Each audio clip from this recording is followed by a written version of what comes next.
Cowboy was given a black girl as a cruel joke. She became his happiness. The oil lamp flickered over the worn poker table at Murphy's saloon. Smoke hung thick in the air as cowhands and townspeople pressed closer to watch the game. 5 men sat around the green felt, but only 2 mattered now. Ezekiel Merriweather studied his cards with the same calm he used to gentle wild horses. The quiet cowboy had surprised everyone tonight. His steady hands and honest face had won him more money than he'd seen in months. Across the table, Cyrus Crenshaw's confident smile had long since faded. Crenshaw was known throughout Bitter Creek for his silver tongue and sharp dealing. Land speculation had made him wealthy, but tonight his luck had turned sour. Sweat beaded on his forehead as he counted his remaining chips. The pile looked pathetically small. Zeke laid down 2 pairs and waited. The saloon fell silent except for the tick of the wall clock. Crenshaw's face darkened as he threw his cards down in disgust. The pot held more money than Zeke made in 3 months of hard riding. Crenshaw reached for his wallet, then stopped. His fingers drummed the table as his mind worked. "Well now, seems I'm a bit short on cash." Crenshaw's voice carried across the quiet room. "But I got something else might interest you." Zeke shifted uncomfortably. He wanted his winnings and to get out of there. Gambling wasn't his nature, but desperation had driven him to the table tonight. His horse had gone lame and he needed money for a new mount.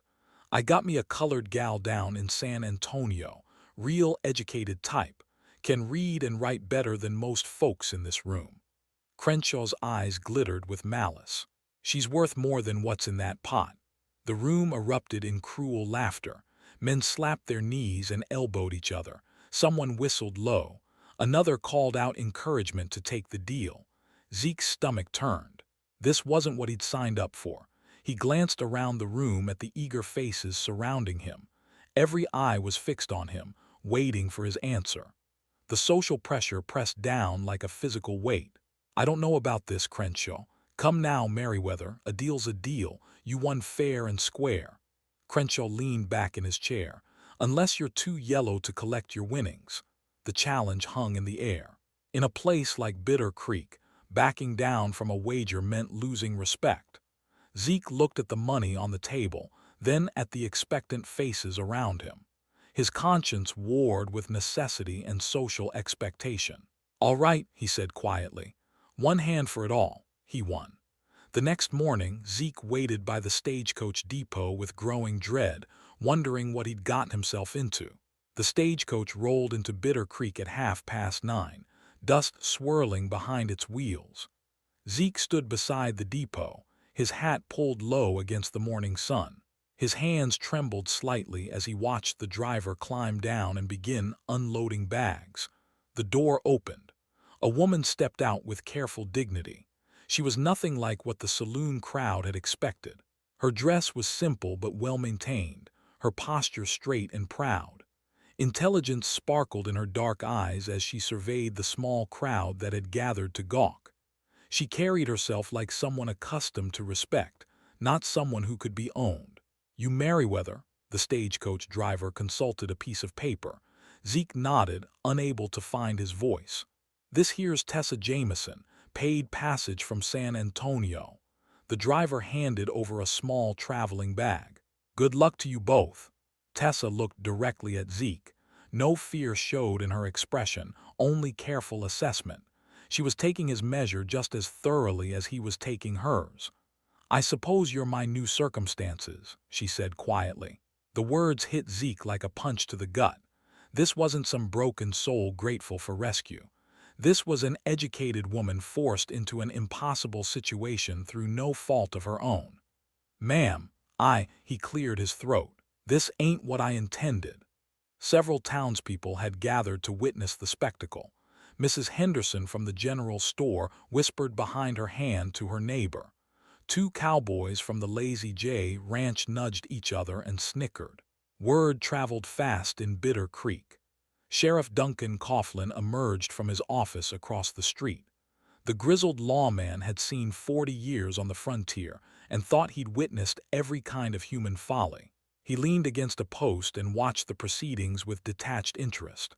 Legal or not, It wasn't his concern unless someone caused trouble.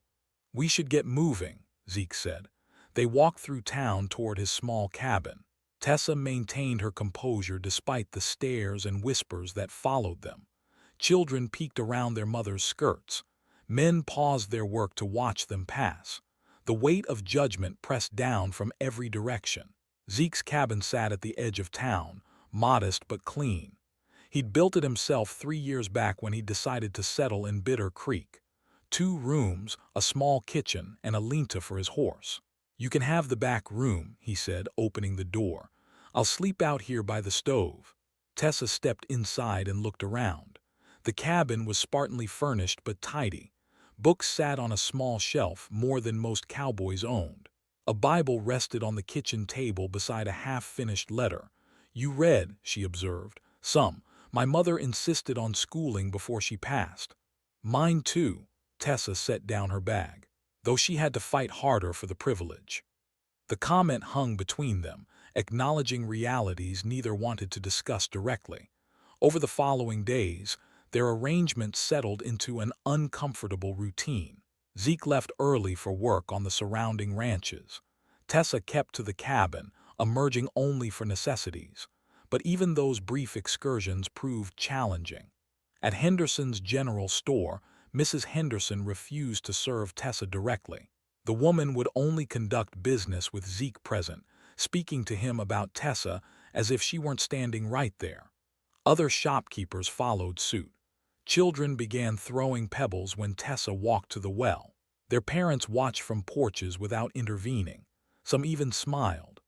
Respectable families crossed to the opposite side of the street when they saw her coming. Conversation stopped when she approached, then resumed in harsh whispers after she passed. The hostility affected Zeke's work as well.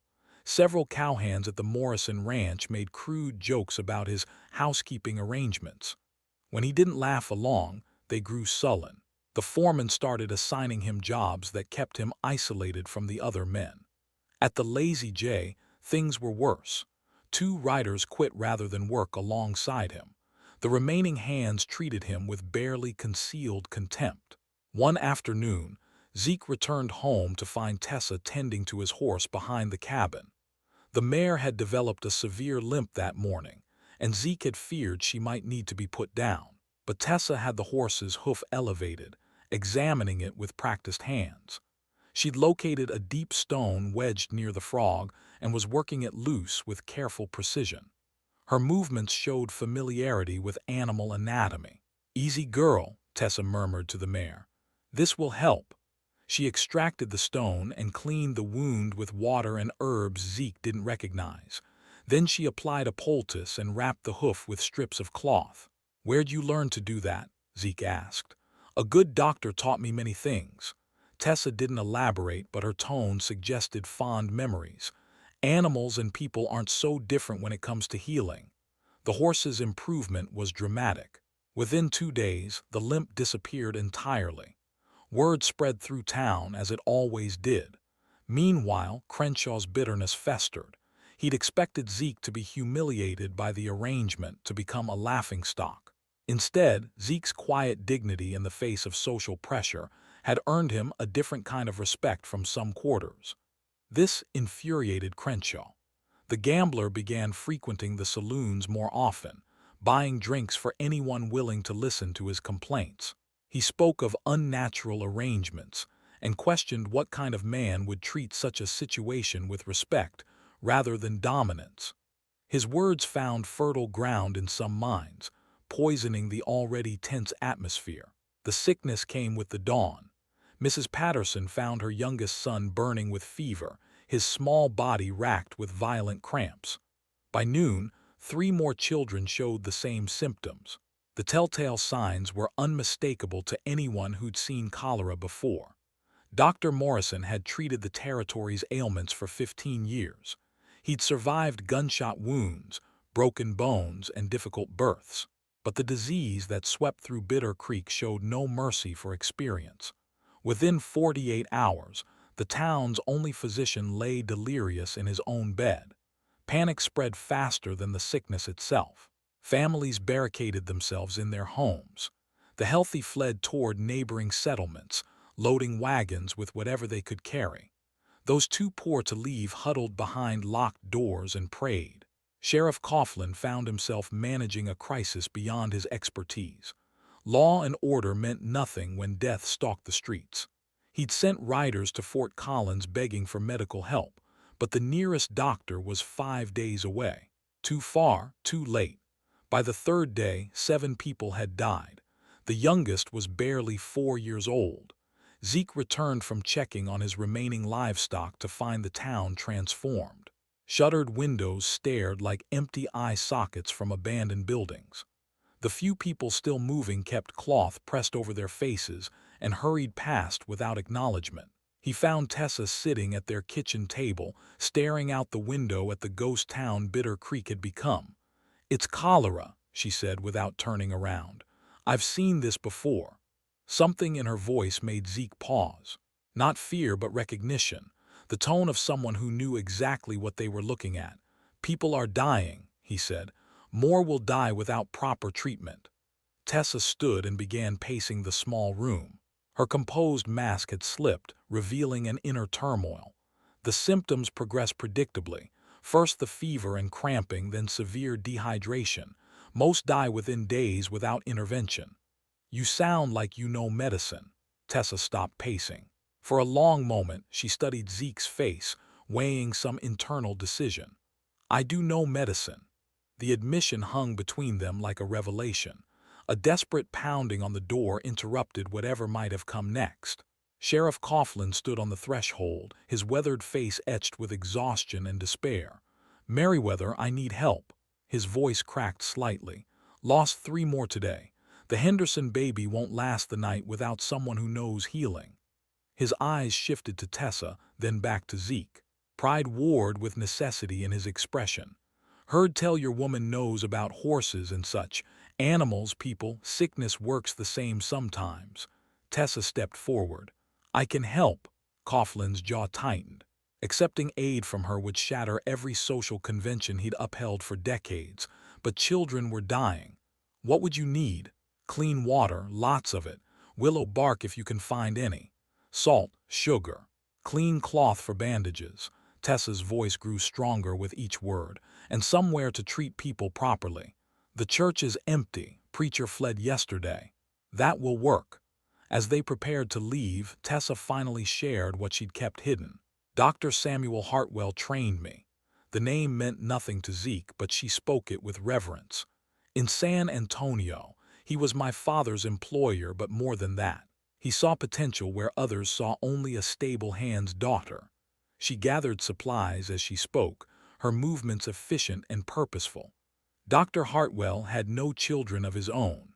For 12 years, from the time I was 8 until I turned 20, he taught me everything he knew. Anatomy, surgery, medicine preparation, childbirth, disease treatment." Why would he do that? Because he believed knowledge shouldn't die with him. Because he thought healing was more important than convention. Tessa tied her hair back with practiced motions. "He secretly trained several freed slaves. Said the world needed more healers, regardless of their color." They reached the church to find several desperate families already waiting. The building that had recently echoed with hymns now served as a makeshift hospital. Tessa surveyed the space with clinical efficiency. "We'll need separate areas for different stages of illness. Clean water source away from waste. Ventilation to prevent spread." She moved among the sick with confidence that surprised everyone present. Her hands were gentle but sure as she examined patients, asked questions, assessed symptoms. "This woman needs immediate rehydration. Mix salt and sugar in clean water, small sips every few minutes." She demonstrated the technique to a worried husband. "This child has progressed further. We need to control the fever first." Zeke watched her transformation with amazement. This was who Tessa truly was beneath the social constraints that had defined her since arriving in Bitter Creek. Not someone's property or problem, but a healer with knowledge that could save lives. "You mentioned seeing cholera before," he said during a brief quiet moment. "San Antonio, 1869. Worse outbreak than this one. Dr. Hartwell and I treated over 200 patients in 6 weeks. Her hands never stopped moving as she prepared medicine. Lost too many, but we saved more than we lost. What do you need from me? Tessa looked up, surprised by the question. In her experience, men typically told her what to do, not asked how they could help. Organization, supplies. Someone people will listen to when I tell them what needs doing. You got it. Word spread quickly that the church had become a treatment center. Some families came desperately seeking help. Others stayed away, suspicious of Tessa's methods or unwilling to trust their lives to her care. But as the first patients began showing improvement, attitudes started shifting. The makeshift hospital needed organization that only military experience could provide. Zeke studied the chaos of desperate families, inadequate supplies, and overwhelming need. Something clicked in his mind, muscle memory from years he rarely discussed. We need separate areas, he announced. New patients here, recovering there, supplies in the back. Tessa glanced up from treating a feverish child. She'd expected resistance to her medical authority, not this systematic support. You sound like you've done this before. Army logistics. Different war, same principles. Zeke began directing the transformation of the church space with quiet efficiency. He'd learned organization under fire during the conflict that split the nation. 3 years as a Union supply sergeant had taught him how to coordinate resources when lives depended on it. He positioned the sickest patients near the altar where Tessa could monitor them closely. Recovery beds lined the side walls where families could tend their improving loved ones. A supply station occupied the back corner, stocked with clean water, medicines, and food for helpers. Tom Bradley, you and your boys bring water from the clean well behind the schoolhouse. Zeke's voice carried the authority of someone accustomed to being obeyed. Mrs. Patterson, organize the women who want to help. We need people washing hands constantly, boiling water, preparing food. His military background revealed itself in small details. The way he established clear pathways through the space to prevent contamination. How he organized supplies for quick access during emergencies. The systematic approach to tracking which patients needed what treatment when. During the war, I coordinated medical supply deliveries to field hospitals, he explained while setting up a triage area. Saw enough doctors work to understand the basics. How to stop bleeding, set bones, assist during surgery. You never mentioned military service. Most folks around here fought for the other side. Easier to keep quiet about it. Tessa worked with renewed energy knowing someone understood the medical process. When she called for specific supplies, Zeke anticipated her needs. When patients required immediate attention, he managed the waiting families with calm authority. The Henderson baby, who'd been near death when they started, began showing signs of improvement. Her fever broke on the second day. Her mother wept with relief as the child took her first solid food in nearly a week. Word of their success spread through the remaining population. More families arrived seeking help. Some came reluctantly, prejudice warring with desperation. Others arrived grateful for any chance at survival. Sheriff Coughlin became a frequent presence, initially checking for trouble but staying to help. The crisis had stripped away social pretenses, revealing character beneath convention.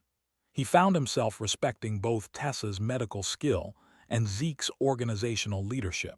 Never seen anything like it, he admitted while helping carry supplies.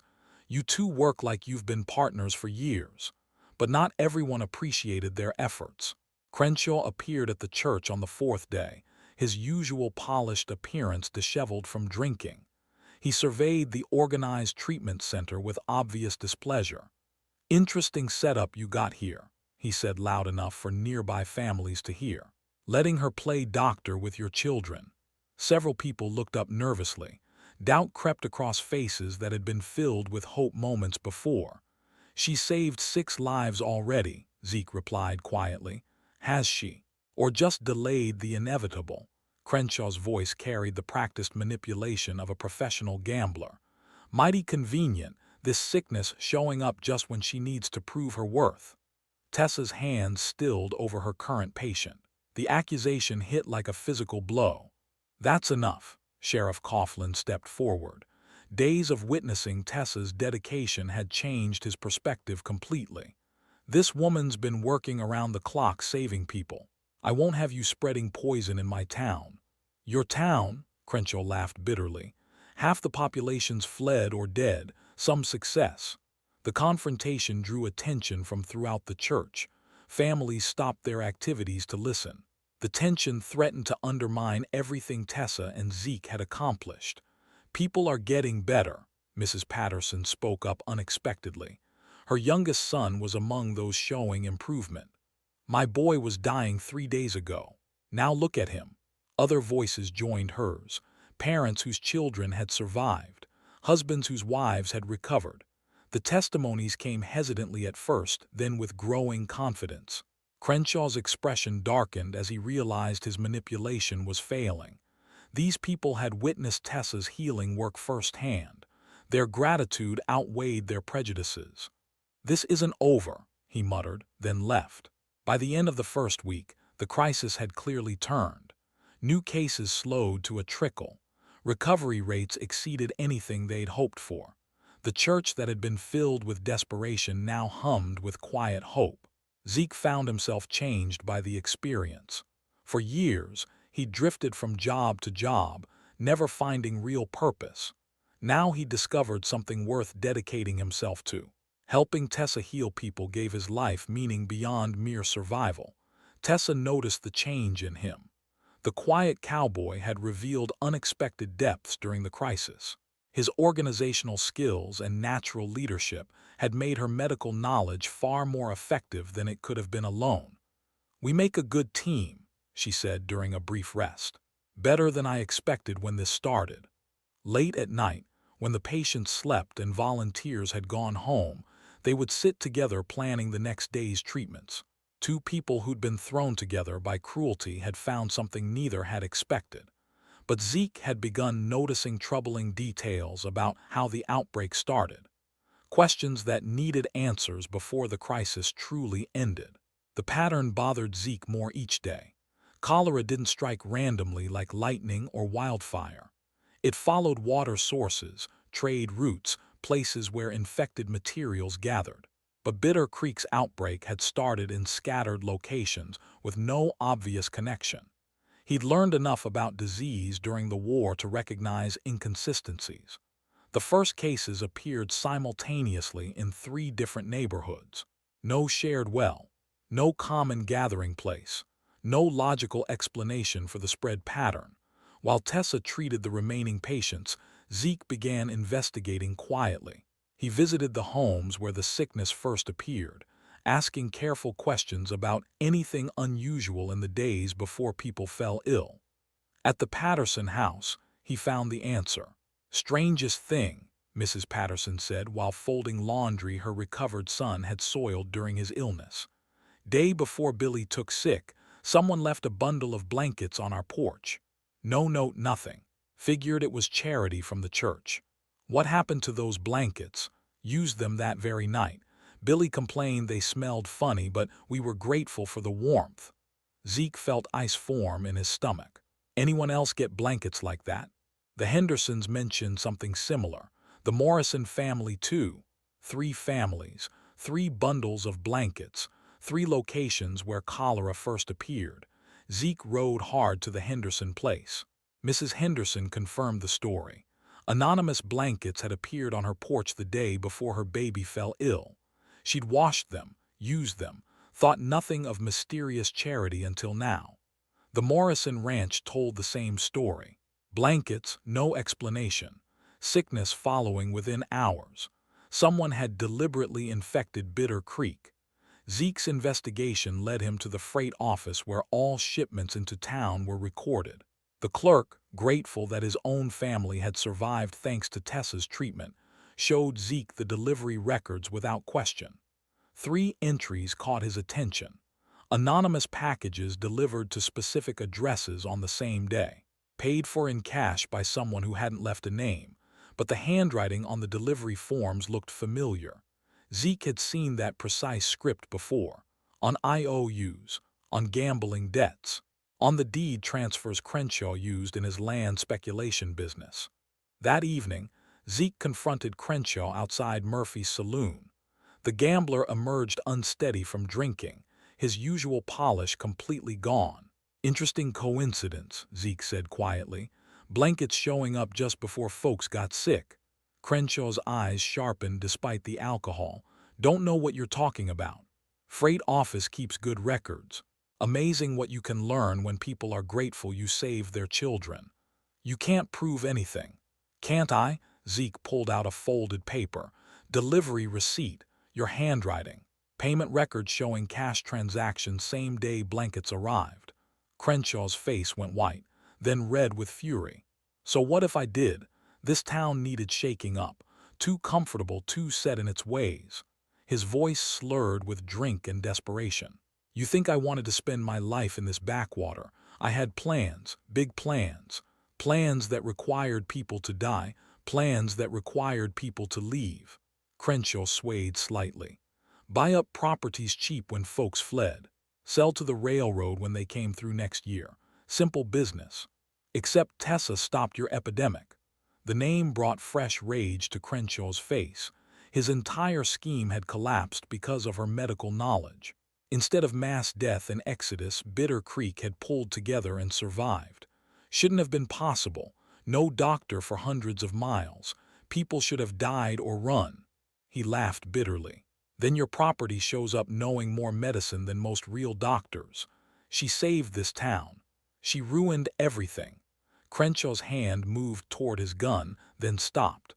Even drunk, he wasn't fool enough to draw on someone in the middle of town.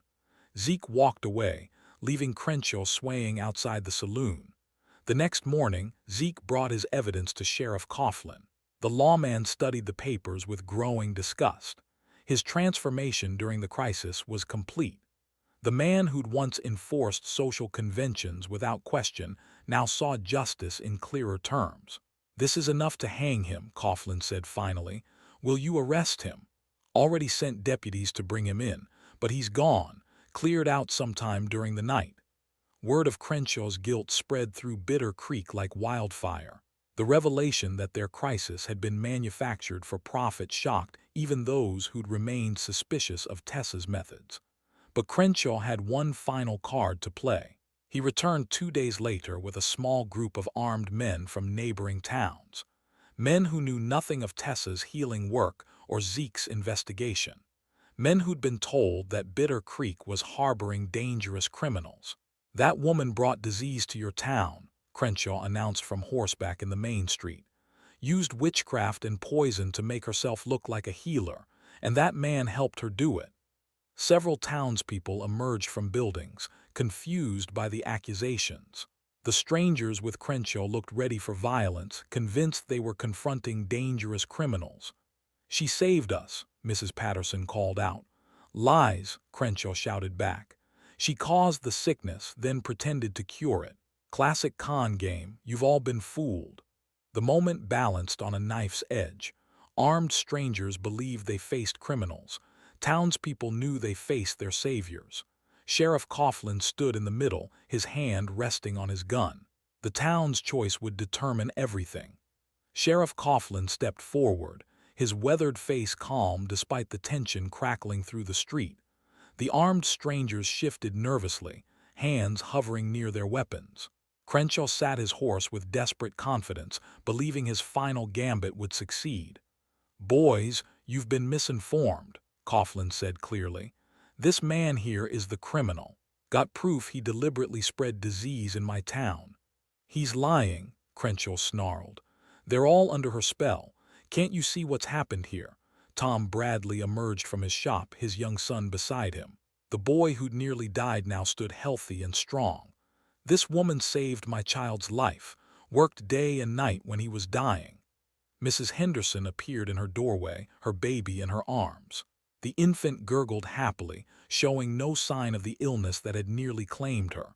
"My daughter would be dead without Tessa's care." More voices joined the chorus. Parents whose children had survived. Spouses whose partners had recovered. Neighbors who'd witnessed the tireless healing work firsthand. "Look around you," Sheriff Coughlin addressed the armed strangers. "Do these look like people who have been harmed? Or people who have been saved?" Doubt crept across the faces of Crenshaw's hired men. They'd expected to find a terrorized population. Instead, they saw grateful families defending their healers.